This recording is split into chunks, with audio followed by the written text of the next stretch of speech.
What is up, guys? We're finally back together after a couple episodes that I did by myself. But after a week of podcasting, we're so back, baby. We're so back. How are you? I'm doing great. And yourself? I'm doing great. Thank you for asking. For today's episode, we want to talk about family or generational behaviors, cycles, even traditions to a certain degree.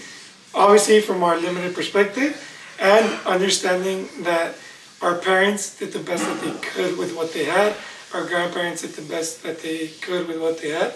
So we're not victimizing ourselves, we don't want to put blame on anyone, but it's a topic that I personally find interesting, how we go through life with certain behaviors that we learned, that we were programmed from children, and we never stop to think about it or anything along those lines. So that's what we're talking about today.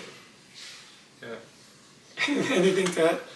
No, that's what we're talking about. Marcel, is this one going to be just English? Yeah, just English. Okay, no problem. Before we get into that topic though, how was your weekend? Anything interesting going on or anything you want to talk about? My weekend, what did we do? I'm going to put your mic a little bit lower. When did we go to Barden? That was this weekend. Okay, we went to Barden, drank a lot of coffee, drank too much caffeine. We went to the well yesterday. I'm gonna start saying places so y'all can start sponsoring us. It's not a play-by-play every weekend, just anything interesting. No, I just got very mad for like one day or two. Do you want to talk about it? I don't know. Do you want me to talk about that? It's We up can to talk. you. I mean, you already talked. You already said what the episode was going to be about, so Or do you want to save No. it for that part? Or? we can leave it for another time. We should probably have these conversations before we start recording. Yeah, Um, but just so y'all see, we raw dog this. yes, Uh, together, Exactly. Always. always. Always together. But This is yeah, our handshake. no. Stop. This week, no, I'm gonna change the subject before. No, also, so y'all see, this is raw and unedited. If you hear dishes being washed, that's our mother, because that's her. No, because she has things to do. I guess she wanted to do it while we film. So She said, "Let me wait exactly till they start recording." No, that's unfair to say. no, yeah, She's so and good about. she's doing her things too right now. But the good thing is she doesn't understand English. So. Well, anyways, I'm gonna change the subject.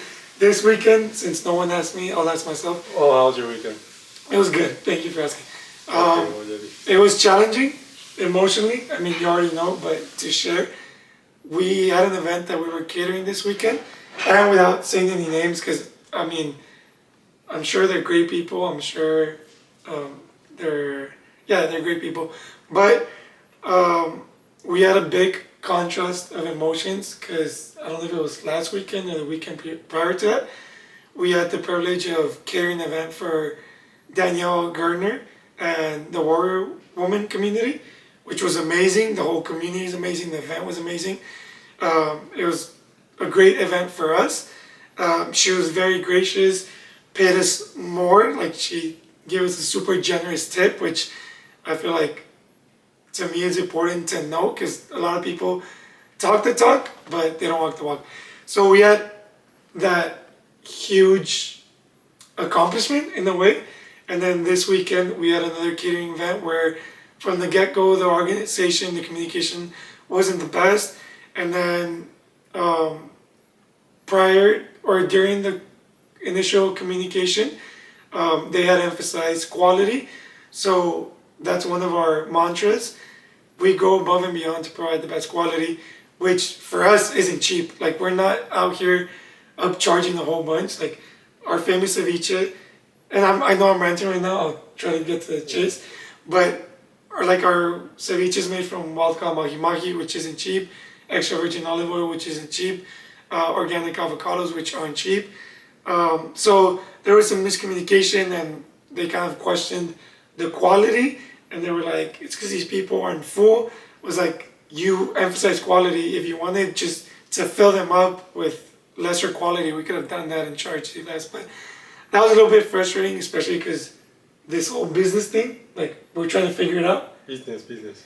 We don't necessarily have like a background in that. We're saying yes to opportunities and trying to provide the best service that we can. And I know my mom works her butt off providing these meals. Everything was great. It tasted great, but they didn't necessarily like it, which was disappointing and frustrating. But yeah, that was part of this weekend. I also want to tell a story at the farmers market. It wasn't this past weekend, but I'm working at the farmers market downtown on Saturdays. So there's a lot of different characters walking around. And there's this Especially gentleman. in Austin, downtown Austin. There was a gentleman with a backpack and some characteristics of homeless people. So I'm assuming he was homeless, but he went to a stand and I was trying to be nice and gracious. And he goes up to the stand. He's like, I don't know the exact price, but he was like $38 for a ribeye. People don't know how great of a price that is. And he's going on and on. I was like, yeah, thank you, appreciate it. He's like, it's grass fed. That's great quality and I don't know what. And then he tells me, you're going to make a lot of business of this white boy.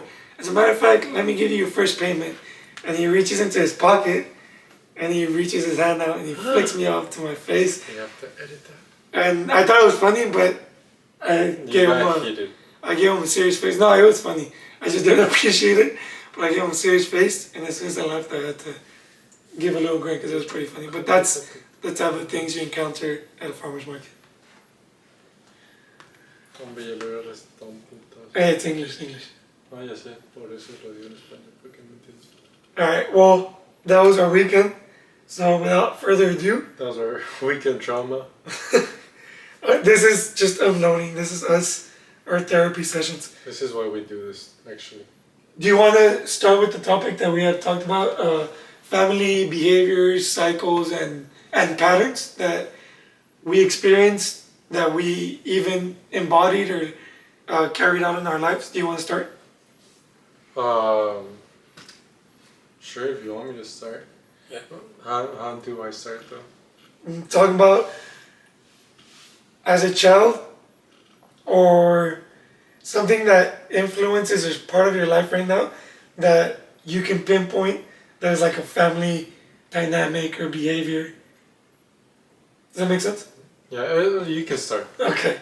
So for me, again, our parents did the best that they could, and I feel like they blessed us with values, principles, and morals. But just like us, they grew up with certain ideas, behaviors, cycles, and patterns from their grandparents that sometimes we don't question, or we're not allowed to question. We kind of get punished for questioning. So for me, one thing that I can pinpoint is I don't remember ever as a kid growing up and being told like, hey, whenever you're feeling flustered, frustrated, angry, or like there's a healthy way to deal with emotions. And on top of that, it kind of felt like it was like, hey, these emotions, like maybe they don't say it like this verbatim, but through their actions or behaviors, it was like, what's up? Estás llegando al rojo. Oh, my bad. Well, anyways, it was like you shouldn't voice these things out, or you shouldn't feel these things in a type of way. So for me, later on in life, like whenever I was having frustration, insecurities, anger, instead of voicing it out in a healthy way and trying to process it and deal with it, it kind of like just came out with explosion and anger and violence and just unhealthy behavior. So like for me, that's one thing that I can pinpoint, that it took me a long time, but I was like, yeah, no, this isn't a healthy way to do things, and it like hurts people around us, and there's like a huge internal conflict once you do explode or you lash out in an unhealthy way. Oh yeah, for me it's very similar in that sense. Also, I feel like I don't know. I guess Repression. Yeah, repressing my emotions and my feelings. I feel it's something I've probably done a lot in my life. But yeah, I mean, I don't know. I do remember like growing up whenever I would cry or whatever. It's like be strong and like be a man and all this like macho type of thing. Um, so like I guess it's from that. I don't know if I can pinpoint it at that, but like I do feel I struggle a lot to express my emotions like in the right way, and then they later come out either with anger, explosion, like you said. Um, so I think it's a lot of that. I am very impulsive with my decisions and all that, based on what I'm feeling at the moment. But like I said, it's not the correct way to let it out most of the time. So I don't know. It's weird. It's hard to explain. And I guess this conversation is also like what we're currently trying to work on Yeah. and what we would want to do different based on the opportunities we got to like learn from and grow from.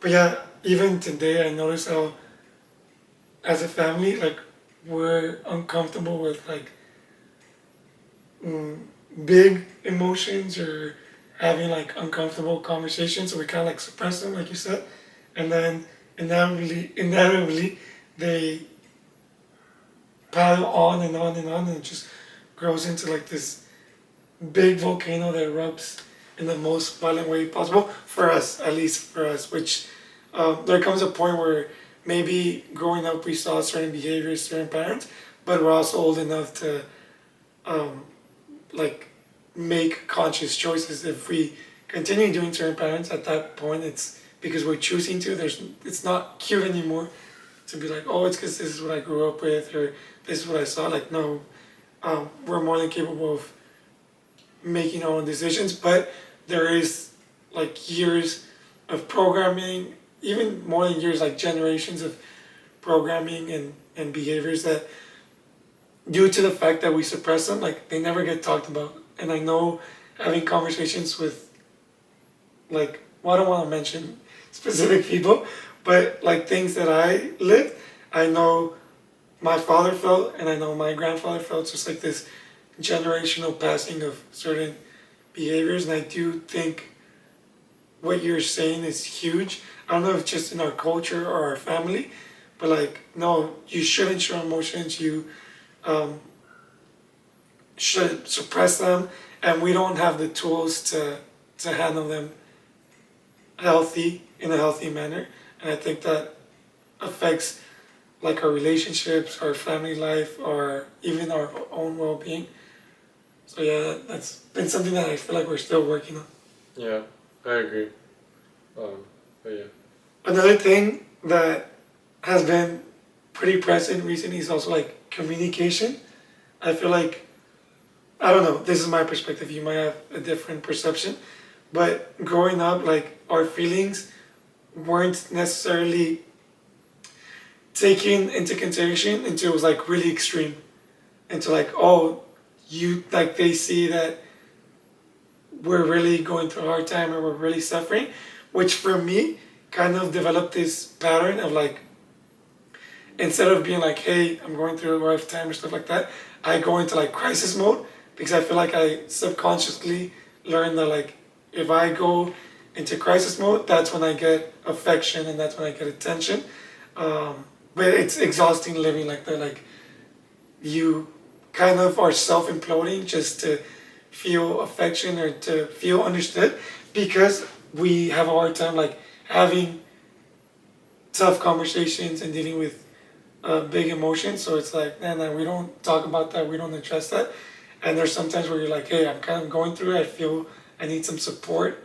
And you first look to your family to feel that support. And sometimes we don't have the tools. And I know for myself that like sometimes I feel undervalued or unwanted, but it's my own perception because growing up it was like, no, you shouldn't feel like that, and if you do, there's something wrong with you. So it kind of like develops into like, oh, there's something wrong with me.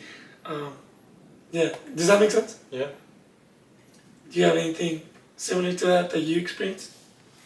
I just feel like there's certain, like, I don't know if it's a taboo or what you call it, but like there's certain things you don't talk about until it's bad, like you said. Uh, like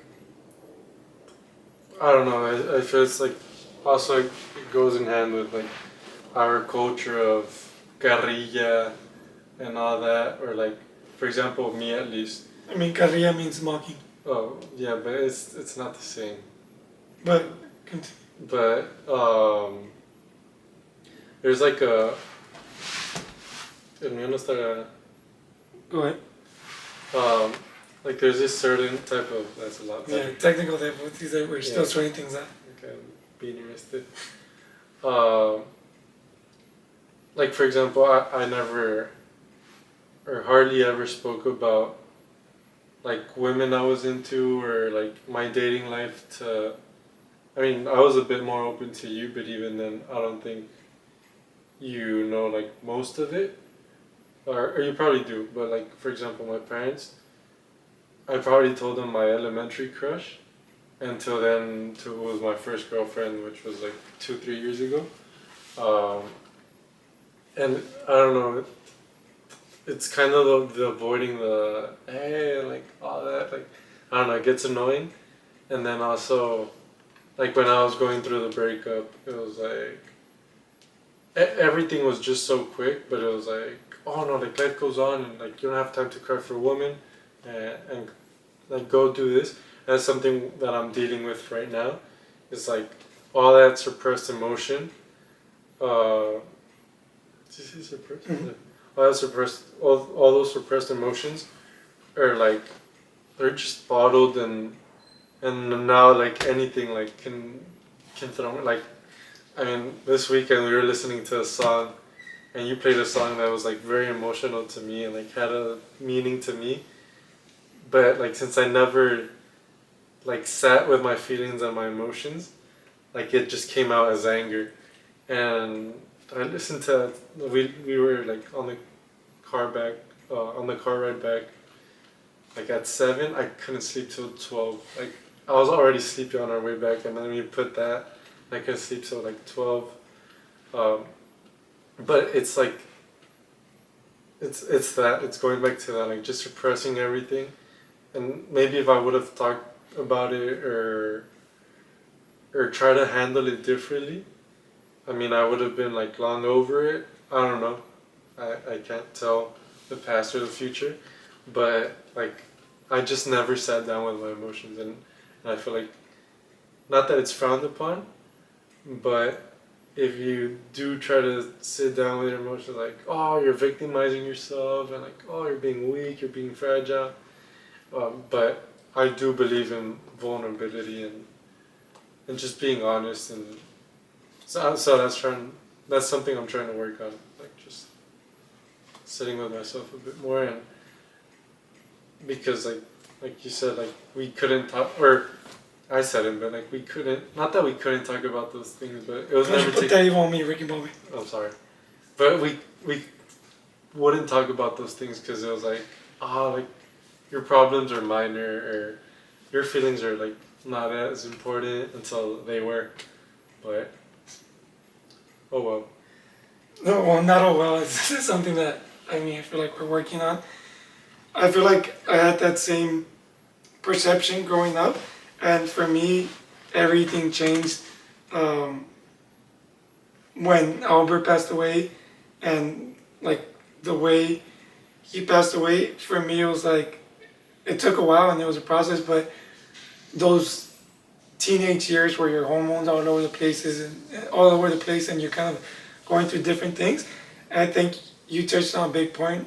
I feel like within our family we had like unrealistic expectations, and I know they came from a good place, like our parents wanting the best for us and trying to like portray or admit the best, which is not always realistic, you know. And I feel like Yeah. that's also why sometimes we would avoid conversations because, like, well, I hear from my parents that, like, obviously exaggerating, but everything should be perfect and these things don't happen and these issues shouldn't be happening. So if they are happening, it's because something's wrong with me because I'm messing up, and I don't want to go to them and tell them that I'm messing up. And then you lose that ability to like have an older, wiser perspective of like, hey, no, it's fine. Maybe you can do this. Maybe you can do that. Yeah. Yeah, like going back to cycles, I feel like we were never allowed. Not that we weren't allowed, but I'm gonna say it that way because I don't know how to say it any other better way. But we weren't allowed to mess up. Like whether it was in soccer, taekwondo. I mean, homework we didn't really have high standards, but like every little thing we did, like we couldn't mess up. Like we had to do it to the best of our ability, and if we messed up, we had to either redo it or like not to bash our parents, but our parents are Mexican, so like they shit on us and like, oh no, it's because this and that. It's like, fuck. So I guess it's from that too, but like we said, it's generational trauma. And not to pick a side, but that was more from one side than the other. I experienced it from both sides. Oh, really? Yeah. I experienced it more from one side. And upon that topic, for me, it's okay. Um, for me, I think it goes hand in hand, but those unrealistic expectations and not allowing to mess up, for me, I think developed a really strong desire for external validation. Um, I obviously was too young to notice it at the time, but I see it now with coaching and stuff like that. For a lot of parents, like their kids' performance in sports, especially fathers with males, not that it's only exclusively to fathers and sons, but I see it more within like that group. Um, it's like a badge of honor how your kid performs. So it's no longer like his development or his expression or his passion. It's your pride, it's your ego. And for me, like if I had a bad game, and again, this is not to bash, I know where it comes from, and our parents did the best that they could with what they had. But like if I had a bad game, it About was to beat his own. it was like love and affection was taken away, and there was very like harsh criticism. And when it comes to sports and many areas of life, like there's only so much you can do. And then it became like I want to play good, so I can get approval, or so I can get compliments, or so I can feel special. And growing up, that led to like seeking external validation through sports from females, and anything that triggers me feeling less rather than like looking inward and giving myself the value that I feel I deserve. I would seek it in the worst ways possible, in the lowest way possible, ways that I'm ashamed of. But we're trying to grow and be better. It's not funny. I shouldn't be laughing. A jello ball. But yeah, that like external validation. Also, maybe I'm going on rant here, but like You've been going on. within sports, like even if you gave your best and you didn't perform to standard, it kind of for me set up like if you don't accomplish things, it's because you're messing up. It's because you're not doing things correctly. When we know that in life, I mean, in sports, the opponent can be better than you, or sometimes you just have to be patient. But like I just feel like the way we were raised, it's like fatal. It's drastic right Yeah, now. like that's what I meant when I said like we weren't allowed to mess up pretty much. That's kind of how, or like what I wanted to say, but yeah, I agree. Anything else you can think of? No, like also that my thought process is very drastic and everything, but I feel it's like a lot because of the way we were brought up. Like disclaimer, we're not bashing our parents or anything, but just generational trauma, you know. But some people handle it better than others. But yeah, like for me, like every game was like do or die, like especially professionally. It's like if I don't perform this game, like I'm gonna sit out the next, and then professionally, that's when bonuses start coming in. So you want to get the starts to get the bonus and the assist or team of the week, so you can get even more bonuses. So it's like a lot of that, like it's wrongfully done, but like trying to overcompensate for other things. But like I feel like the mind, that's why the mind comes into play so much.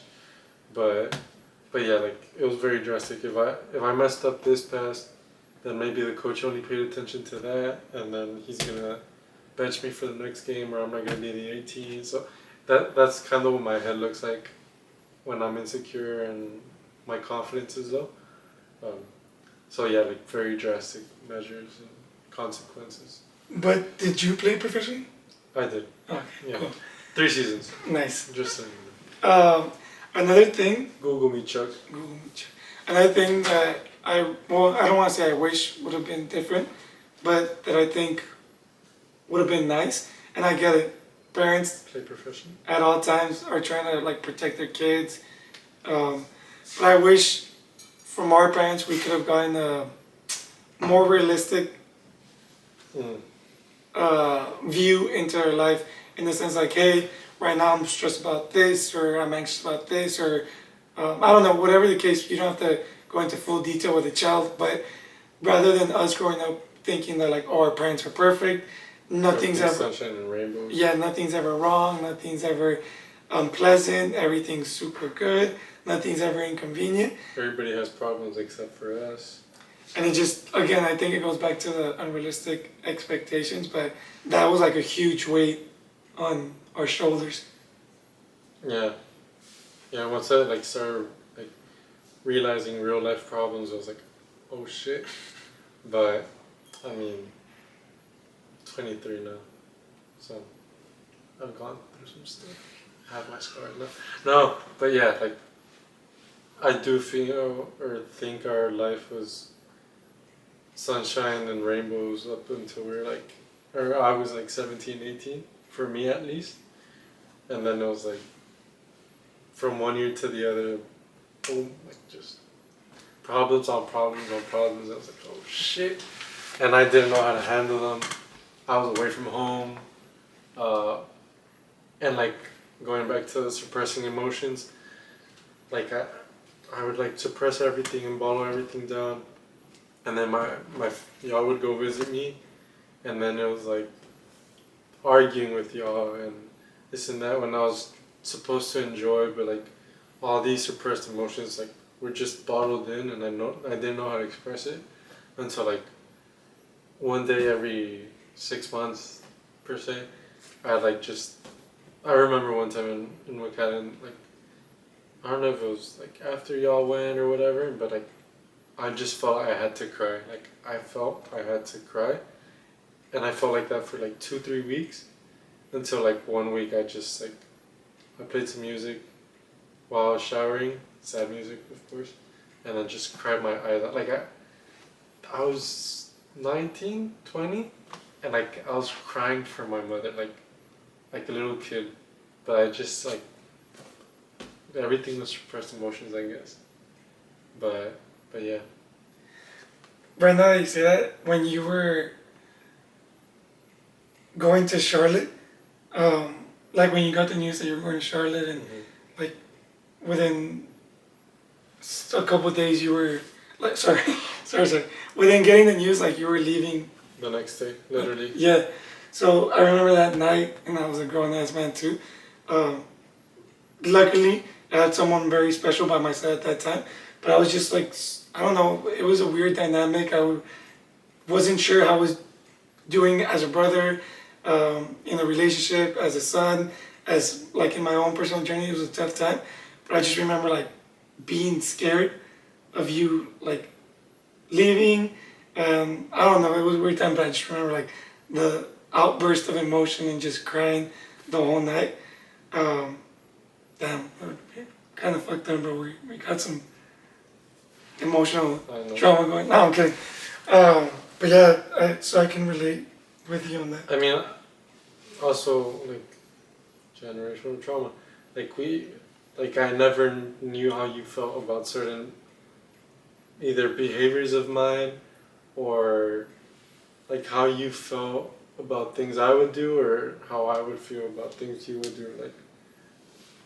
Like we just wouldn't talk about it. Like I don't know. It's weird. Like we're like we are or we were very united, but still we don't. I feel like we don't know much about each other. If we go deep into like we do, but we don't at the same time. Like I didn't know that, for example. I just remember getting a call from my agent, and I was like running errands for my mom. Not that I had given up hope on like finding a team, but I was already like mentalizing myself for like the next season and like finding a team or whatever. And I get the call, and I drive home after finishing the errand because if not, I would have gotten an ass whooping. No, that's not true. Yeah, that's a lie. Yeah, that's not true. That's not true. I'm just. Anyways. Well, yeah, and I get home, and I remember opening the garage door, and you were in the kitchen. My mom was in the kitchen. I think my dad was still at work, but I opened the door and I just said, "Let's fucking go," and I started crying. Like I celebrate like if I would have scored or whatever. And I started crying, and then I hugged you, and I was like really excited. So I didn't think you would feel like that. I mean, there were a lot of things that go into play, but that brings up like a recent conversation that we've had. We also, I feel like, or let's talk about us. We have a hard time like going out of our way for each other's feelings. Like I do feel like there's times, and I'm sure I've done it as well, where I'm like, hey, I feel this, and it's like, no, but this, and other things, you know, and I think that's something that comes from us avoiding or taking things personally. Like sometimes it's not like, hey, you're messing up. It's just like, this makes me feel that way. So I feel like healthy communication is something that we never experienced. But I want to. Oh, okay. Yeah, like practice on, get better at, and incorporate with my family in the future. Because I feel like also some of our values were kind of like, hey, you need to provide for your family. Like you need to make X amount of money. You need to like be able to travel and do these things. Yeah. No. No, I was about to bash our parents, but no. What were you gonna say? Like we were also never, like, we never knew struggle, so we never worked until we had to work. Like, we got everything, or at least I did. I got everything fed to my mouth pretty much all my life. Even when I was playing, like away from home, like I didn't really have to struggle. Like I didn't have to pay rent. I didn't have to, because the team paid for it. But like my car, my dad helped me pay. Like my mom would send me. Must be nice. My mom would send me food. Like I never had to struggle, to be honest. And I don't think I'm struggling right now, but like now I have to like earn my money for certain things, or not right now, but 6 months ago or whatever. Like I had to get my ass to work now because not that all that was over, but it was like, hey, open up, this is the real world now. You laughed at me the first episode that we did when I said, like, I'm finally maturing, or like, in that sense, for a lot of people, like at a very early age, they have to start working. Like we had the fortune and the blessing to be very well supported, to be in our dreams, financially, emotionally. But we also didn't necessarily realize like the value or how much work it takes to have things that we were accustomed to. And also, I feel like appreciating things now.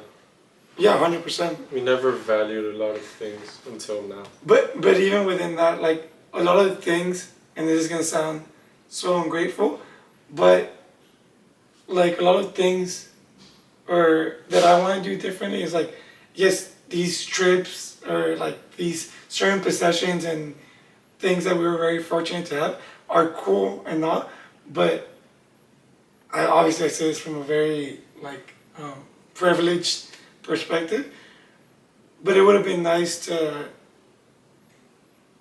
just to give a clear example, because I feel like I'm digging myself in a hole. Like we valued so much our father's effort to like provide us with so many trips and cool things, stuff like that. Like that was always emphasized. I wish I would have valued more like the sacrifice and the commitment that it took to have a clean house, to have like freshly cooked meals every day, to have clean clothes, to have like organization within the house, which my mom provided. And I feel like one side was much heavier, much more emphasized than the other. And I feel like today, um, I'm like, oh, damn, I didn't see all those things. Yeah, I agree. Even if you laugh and make fun of me, this is what I go through on a daily basis. I haven't said a word. But yeah, all these things again, I don't know if they're independent to our family only. I don't know how many families go through it, but I do think we have a hard time opening up, talking about emotions, talking about struggles. We try to showcase the positive things only, and sometimes that neglecting those areas of our life leads to us not having the tools to be able to handle things in a healthy, positive way. So I hope we watch this and we're like, okay, whenever we sense ourselves going back to old patterns, we can catch ourselves and reprogram, rewire ourselves to act and behave differently. I feel like we owe it to our parents, to our grandparents, to everyone that went through similar things that we went through and didn't necessarily have the opportunities that we've had. Like for me, therapy, I've had a lot of support from both of my parents emotionally, that talking to them, they didn't necessarily have because there were different times, because there were different values or they had different priorities or they had to do so many other things. So we're very fortunate, we're very privileged, and I hope we can, for our sake and the sake of our loved ones and our future partners and kids, we can start implementing, The fuck? Educate. start implementing and applying like more positive behaviors, patterns, and cycles. Yeah. So my future sons, if you see this on YouTube, I don't even know why you're gonna be a little bit fucked up. Or daughters. I'm gonna have sons. Okay. 3 sons. Or maybe a daughter. Um, Manifesting. but yeah, that was the topic of this episode. Anything else you want to say? No, not really. Other traumas or cycles. I'm trying to think of. But no, I think we're all good. Hopefully, with this episode, our intention is one to release some of the things that we're still holding on to, but also to kind of open up certain topics of conversation that aren't necessarily the easiest or the most common to talk about, but in our opinion, can have a huge positive impact in our relationships, in our mental well-being, in our emotional state. So yeah, I hope this can provide a little bit of that. If you guys watched up until this point, thank you so much for watching. If you want to leave a comment or connect with us, send us a message. We appreciate y'all and we love y'all. Yes, sir. Peace.